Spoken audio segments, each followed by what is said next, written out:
जहां सरकार स्वयं रक्षक के बदले में भक्षक बन जाता है और किसानों के छातियों के ऊपर गोली चलाई जाती है।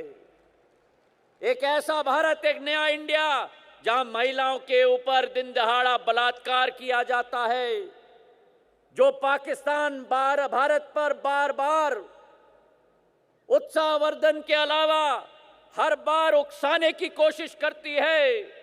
हमारे जवान सरहद पर अपना शहादत देते हैं और ये सरकार नतमस्तक होकर खड़े रह जाती है। बड़े बड़े उद्योगपति भारत की पूंजी लेकर इस सरकार के संरक्षण में फरार हो जाते हैं और मेरे बेरोजगार नौजवानों को ठेंगा दिखाया जाता है सरकार के द्वारा। ये चुनौती मेरे भाई और बहनों, ये केवल कांग्रेस पार्टी के लिए चुनौती नहीं है। मैं तो मानता हूं कि ये भारत के अस्तित्व के लिए आज चुनौती हमारे सामने आ चुकी है।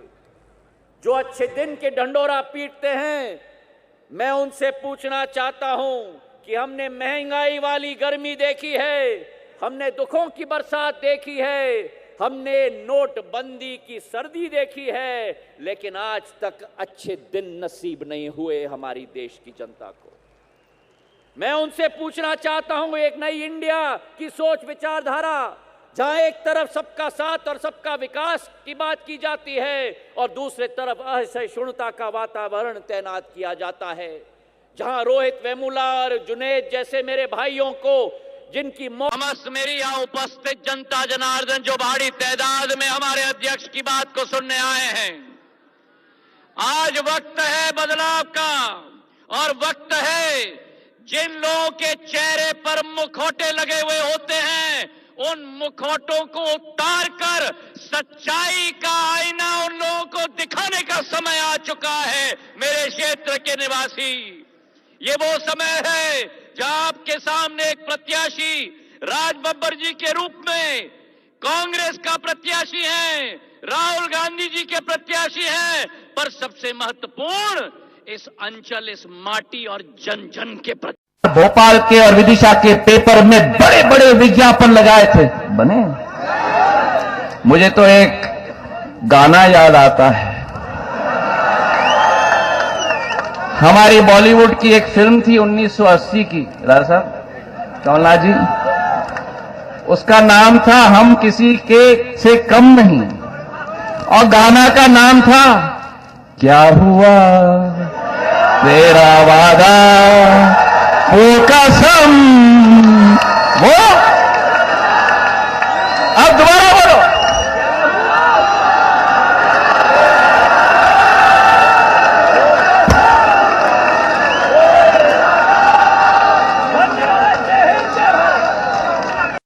A few moments later.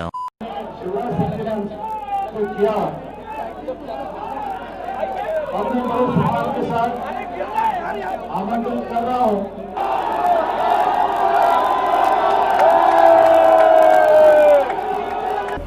मेरी इस राजनीतिक दल नहीं, लेकिन देश की प्रगति और विकास की बागडोर अपने हाथ में लेने वाले भारतीय जनता पार्टी का एक एक कार्यकर्ता जो आज इस सम्मेलन में मौजूद है। दो तरीके के लोग हैं इस देश में। कई लोगों का मकसद राजनीति होता है, मकसद राजनीति होता है और माध्यम जनसेवा होता है।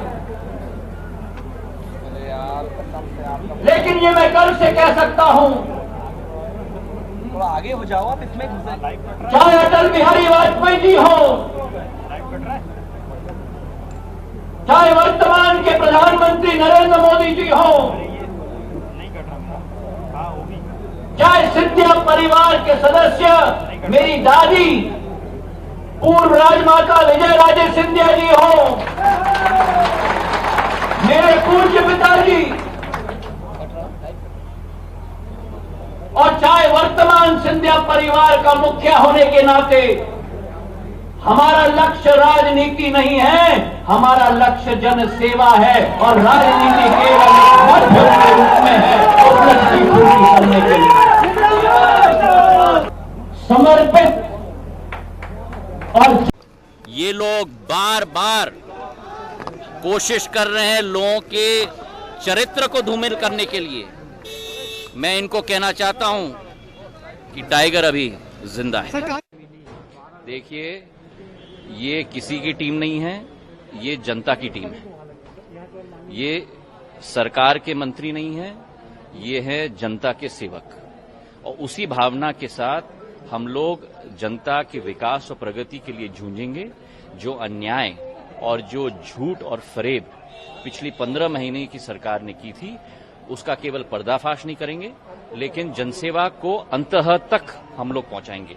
मुझे पूर्ण विश्वास है कि जनता ही इन कांग्रेसियों को और खास करके कमलनाथ जी को और दिग्विजय सिंह को जवाब देगी और पूर्ण बहुमत से इस सरकार को स्थापित करेगी मध्य प्रदेश के अंदर। जो पूर्व में कांग्रेस की विचारधारा थी कि कुर्सी पकड़ो, चाहे मुख्यमंत्री हो चाहे मंत्री हो, इस बार सेवक के रूप में ये सारे के सारे हमारे 34 मुख्यमंत्री समेत जो शिवराज सिंह जी की पुरानी एक पुश्तैनी सोच और विचारधारा भी है कि सेवा के रूप में मध्य प्रदेश है, क्योंकि मोदी है तो मुमकिन है।